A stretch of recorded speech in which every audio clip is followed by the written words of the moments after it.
The phrase tongues of fire comes directly from Acts 2, where the Holy Spirit descended upon the disciples at Pentecost. Luke records that there appeared unto them cloven tongues like as of fire, and it sat upon each of them.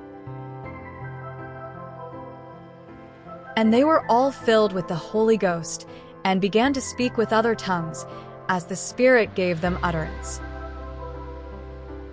This moment was not only dramatic, it was prophetic, powerful, and foundational for the birth of the church.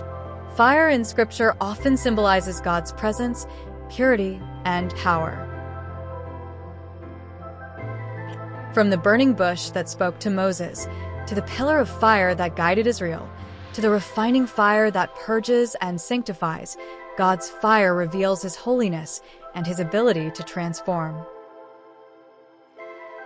At Pentecost, the fire did not consume but empowered, resting upon each believer as a visible sign that the Spirit had come to dwell within them. The tongues of fire also carried a deeper meaning. They were not random flames, but a divine signal that the gospel was now breaking through barriers of language, culture, and nation. What Babel had divided, Pentecost reunited. Men and women from every corner of the known world heard the disciples magnifying God in their own languages. The Spirit was declaring that the message of Christ was for all people, not just one tribe or nation. Tongues of fire marked the beginning of a global mission, igniting ordinary believers with extraordinary power. For us today, tongues of fire remind us that the Spirit still desires to rest upon each believer, filling us with boldness, purity, and supernatural ability to witness. It is both a sign and a promise. God's presence is no longer distant, but alive within His people, burning brightly to draw the nations back to Him. 1. Fire as God's presence. From the burning bush to the pillar of fire, God reveals Himself through flame. At Pentecost, fire rested on each believer, showing His presence now dwells within us. Tongues as God's power. Not random sounds, but languages declaring His greatness. A sign that the gospel is for all nations, breaking barriers of culture and speech. The reversal of Babel. Babel scattered humanity through pride and confusion. Pentecost reunited humanity in the Spirit, gathering nations into one body, the Church. Mission ignited. Tongues of fire marked the birth of the Church.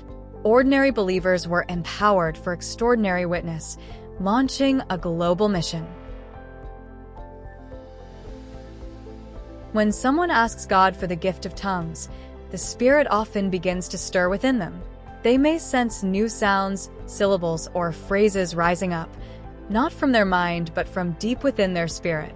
At that moment, it's important to step out in faith and speak, even if the words feel unfamiliar or incomplete. Tongues are not forced by God. They flow as the believer yields their mouth and voice to the Spirit. Just as Peter stepped out of the boat onto the water, the first step may feel uncertain, but the Spirit meets faith with power. Over time, the flow becomes more natural, bringing refreshing, strength, and deeper communion with God. Try not to overthink or analyze the sounds. The gift is not about human understanding but about Spirit-led prayer. Remember that God is faithful. If you ask for bread, He will not give you a stone. Luke 11 verses 11 to 13. Summary. God didn't stick with one multi-language mode because He designed tongues to serve multiple purposes: signs for unbelievers, edification for the church, and refreshing for the believer. Each mode is a different gift, but together they show the Spirit's wisdom in building both the individual and the body. In Acts 10, tongues were foreign languages declaring God's greatness, serving as a sign to Jewish believers that Gentiles were included in God's plan. In 1 Corinthians 14, Tongues are described as speaking mysteries unto God that no man understands, meant for personal edification unless interpreted for the church. At Pentecost in Acts 2, tongues broke the language barrier to launch the church globally, fulfilling Isaiah's prophecy of God speaking through other tongues to bring rest and refreshing. The Tower of Babel divided humanity by language, but Pentecost reunited humanity in the Spirit, showing that what pride scattered, God's Spirit gathered into one body, the church. Prayer for receiving the gift of tongues. Heavenly Father, I thank you for saving me through Jesus Christ and filling me with your Spirit. Your word says that every good gift comes from you and that you desire to empower your children. Lord, I open my heart fully to you. I ask you to baptize me in the Holy Spirit and give me the gift of tongues so that I may pray, worship, and magnify you beyond my own understanding. I yield my mouth, my voice, and my spirit to you. Let your Spirit pray through me, bringing refreshing, strength, and deeper communion with you. I receive this gift by faith, trusting your promise. In Jesus' name, amen.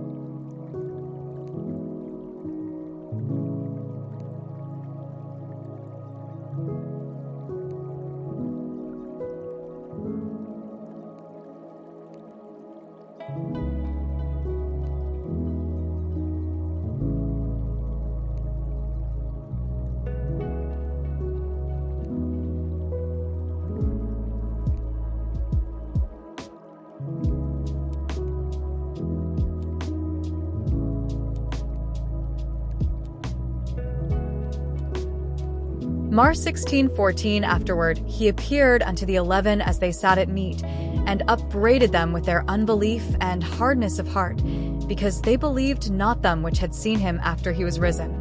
Mar 16:15 And he said unto them, Go ye into all the world, and preach the gospel to every creature. Mar 16:16 He that believeth and is baptized shall be saved, but he that believeth not shall be damned. Mar 16:17 And these signs shall follow them that believe. In my name shall they cast out devils, they shall speak with new tongues. Mar 16:18 They shall take up serpents, and if they drink any deadly thing, it shall not hurt them. They shall lay hands on the sick, and they shall recover.